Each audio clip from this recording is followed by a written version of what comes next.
હર હર મહાદેવ, જય માતાજી મિત્રો. તો સવારમાં નાહી ધોઈને તૈયાર થઈને વળી પાછળ નીકળી ગયા આપણે ભગવાન ભોળાનાથના દર્શન કરવા. ભગવાન ભોળાનાથના દર્શન કરીને આપણે માંગી લીધું કરોડપતિ થવાનું વરદાન.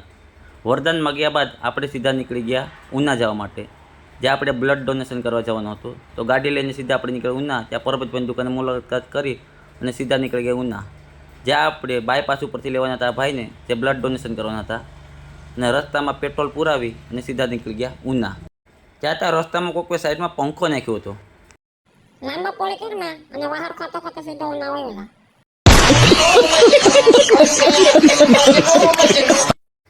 ત્યાં તો આ ભાઈ રસ્તામાં માવો બનાવવા વળગી ગયા. ઓહો, ત્યાં રસ્તામાં જતા તો ત્યાં આડી આવી બસ.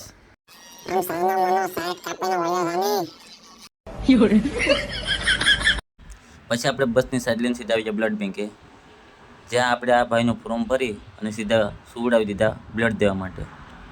ત્યાં તો આ ભાઈ આવી ભાઈને નસમાં ચડાવી દીધી હોય અને બ્લડ લેવાનું કામકાજ ચાલુ કરી દીધું. આપણે જોઈ ન શક્યો ભાઈ. પછી આ ભાઈ જો વળગી ગયા બ્લડ આવે છે કે કેમ. ત્યાં તો આ ભાઈ બ્લડ દેતા દેતા દડે રમવા વળગી ગયા. બ્લડ ડોનેશન કરીને સીધા આવી ગયા અમે નીચે, અને આ ભાઈને પાઈ દીધા આપણે લીંબુ સોડા, અને આપણે પણ પી લીધી સિંગ સોડા. અને સિંગ સોડા પીને આપણે સીધા નીકળી ગયા કોડીનાર જવા માટે. અને કોડીનાર ત્યાં તો રસ્તામાં આપણે ખાસ ભાઈ પણ જેવા મનીષભાઈની દુકાન આવી અને તેને રામ રામ મળી અને આપણો બ્લોગને અહીંયા પૂરો કરીએ. તો અમારો બ્લોગ પસંદ આવે તો લાઈક જરૂર કરજો.